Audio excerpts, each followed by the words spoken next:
This is one very yellowed and sad looking Amiga 1200 tower. It's an L-box power tower and that's about as much as I know about it. It's essentially a generic looking early 90s 80 PC case with an Amiga 1200 motherboard mounted inside. And as you can see, it's in quite a sad condition. And not only externally, it's a bit of a mess on the inside too. So this video will be all about restoring this 90s gem to the best of my abilities. So stay tuned for an epic adventure of cleaning, retrobriting and amateurish recapping.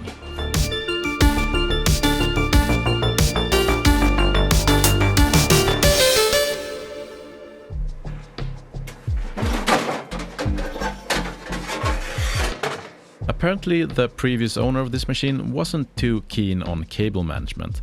There's a bit of a mess in here, to put it mildly. And also spiders, well, dead ones anyway. And these caps are in dire need of replacement. So without any further ado, let's get started.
This little card is a flicker fixer that takes the Amiga's native 15 kHz video signal and converts it to a 31 kHz signal that a regular VGA monitor can understand.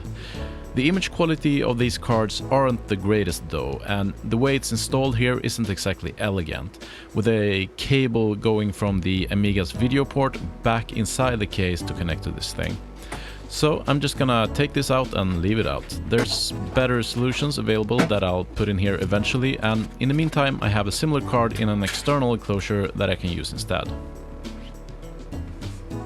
The machine came with this Apollo 1240 accelerated card.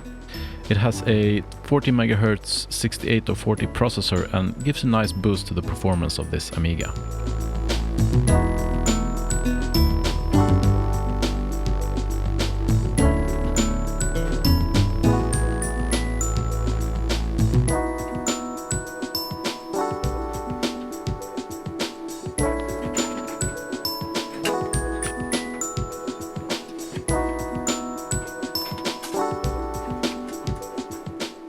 The motherboard was fairly dirty, so I decided to try to run it through the dishwasher.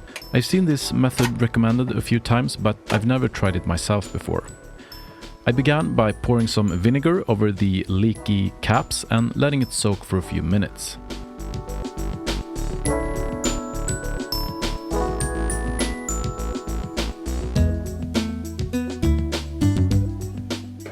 Then I put the board in the dishwasher and added a few drops of regular hand washing soap.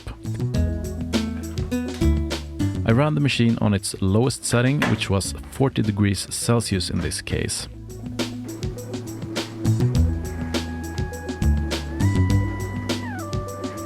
I let the cycle run for about 30 minutes or so before manually stopping it. Then I rinsed off the remaining soap with tap water before a final rinse in distilled water, the kind you put in car batteries. Then I put the board in the oven at 50 degrees Celsius for about 20 minutes. I wanted to dry the board as quickly as possible to avoid rust forming on any metal parts. Okay, time to take care of all that yellow plastic. First off, I took off the faceplate and got rid of the big Amiga sticker.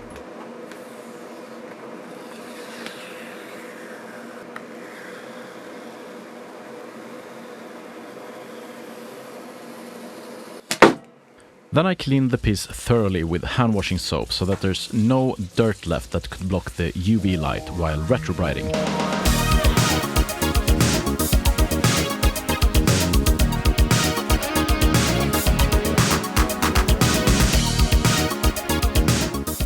And speaking of retrobriting, gotta make some goop. Yeah, that's right, doing it the old-fashioned way here with xanthan gum and 12% hydrogen peroxide. I just mixed them together until I got a goopy enough goop. I also added some distilled water here to make it less strong. Last time I tried retrobriting something with 12% solution, it actually got bleached, so I'd rather it takes a bit longer for a more controlled process.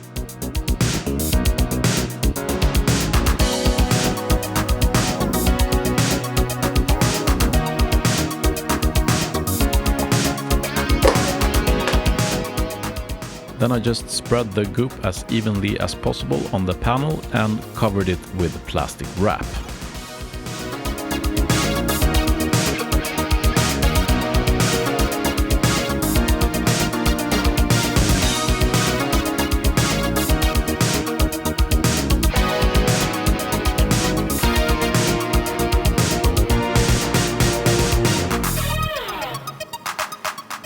Now it's just gotta bake in the pit of ultraviolet light for 20 hours or so.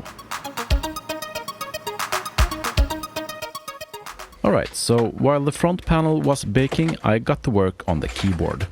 This thing was both very yellowed and very disgusting, so it really needed a good clean.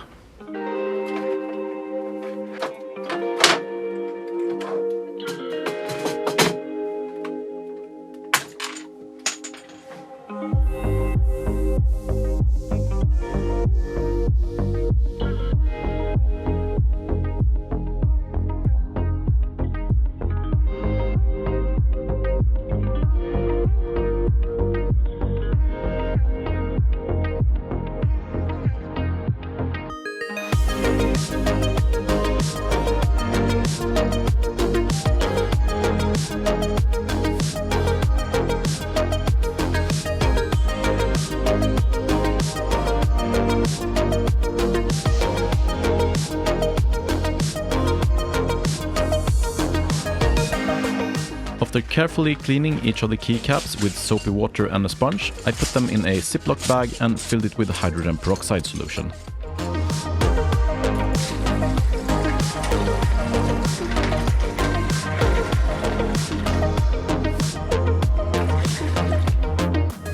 Then I put some peroxide goop and plastic wrap on the keyboard frame and put both the keys and the frame in the UV light. In the corner there you can also spot a replacement floppy drive that also needed some peroxide treatment. Okay, so time to take care of those caps.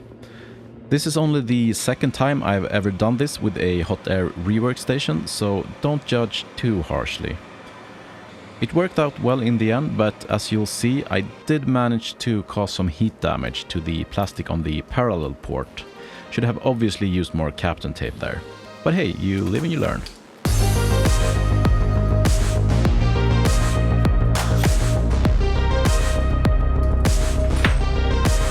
I can also tell you that the board came out really clean from the dishwasher, but silly me forgot to take any good footage of before and after to really show you the difference.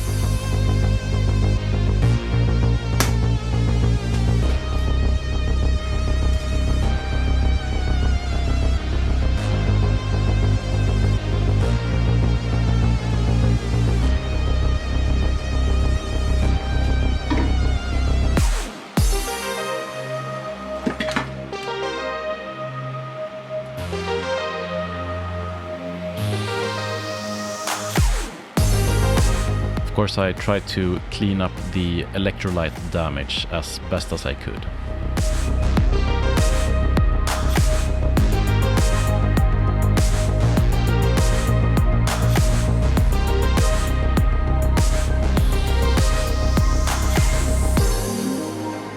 And then I just soldered on the new caps. Of course, I did the through hole once as well, but I managed to mess up the footage of that, so I'm gonna leave that out.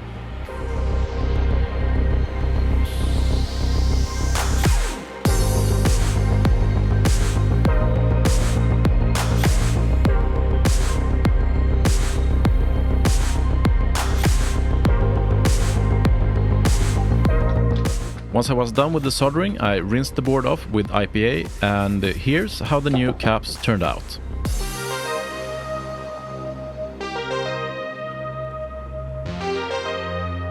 Well, time to see if the board still lives after this ordeal.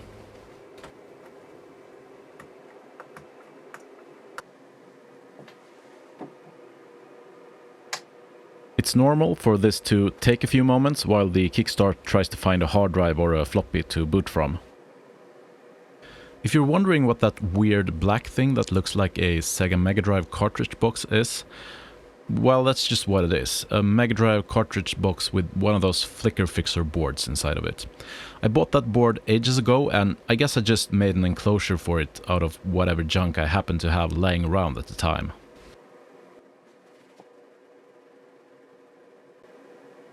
Hey, look at that. It works. Nice. Okay, so back to the retrobriting. This is what the front panel looked like after approximately 20 hours. It was still visibly yellowed, so I had to put it back for a while longer. I guess I diluted the peroxide in the goop mix a little bit too much, so this time I added some more before re-gooping the piece. And here's what it looked like after another 8 hours under the lights. Most of the yellowing is gone, but you can still faintly see where the stickers were. But I'll settle with this. The keyboard parts came out looking almost like new. Both the keycaps and the case itself looked great.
Alright, now that the keyboard is all done, it's time to put the rest of the machine back together.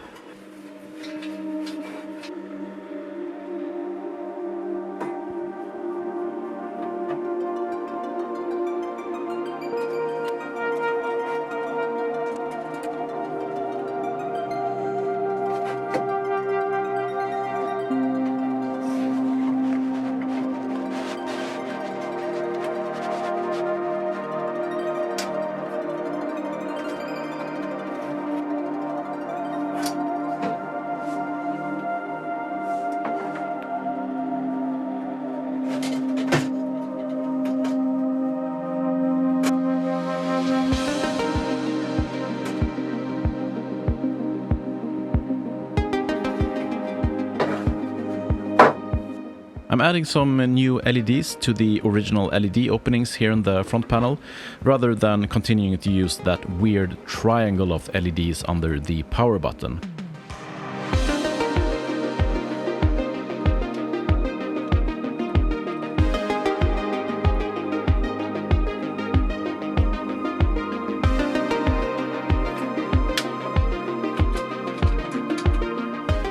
This little PCB connects the LEDs in the front panel to the correct pins on the motherboard.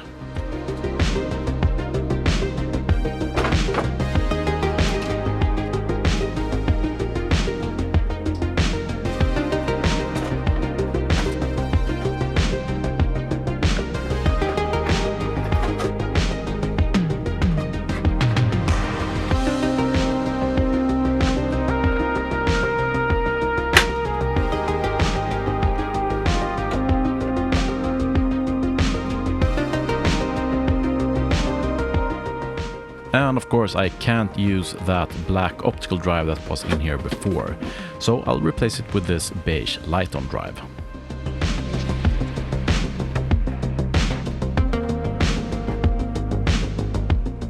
The case was missing a drive bay cover, so I 3D printed a replacement. Unfortunately, I didn't have any filament that matched the beige of the rest of the case particularly well, but it's better than a gaping hole at least, and it'll have to do for now. I'm reusing the original hard drives since they already have a working system on them.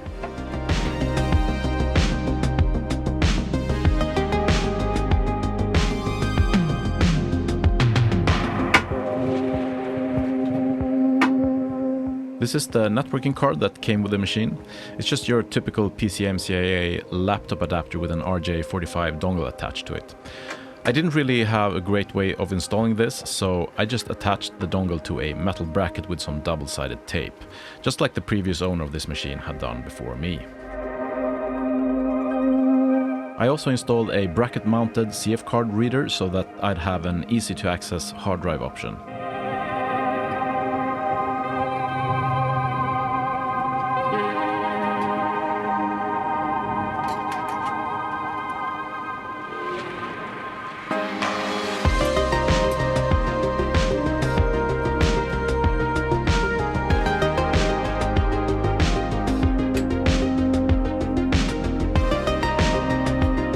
Okay, time for a final test boot before I put the cover on. If you're wondering what that white little PCB with a shiny LED is, that's a Rapid Road USB card. I had originally planned on covering that and a few other upgrades in this video, but while editing I decided to skip that for now and do a follow-up video on those instead. So stay tuned if that's something you're interested in. Alright, looks like everything's working. Time to assemble the rest and wrap it up.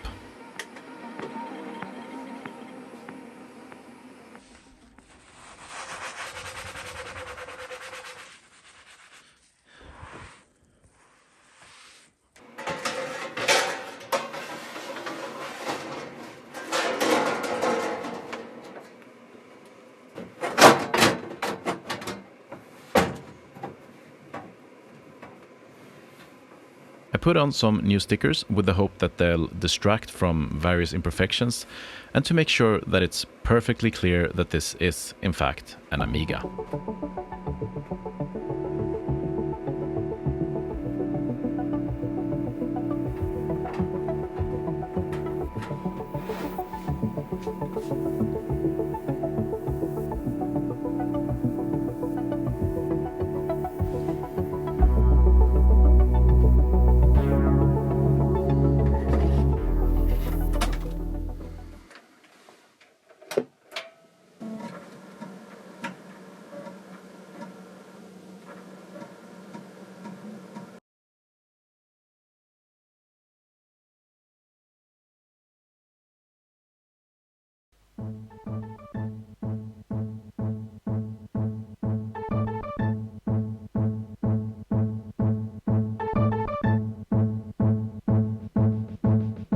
So there you have it. This Amiga 1200 tower is now in a nice working condition.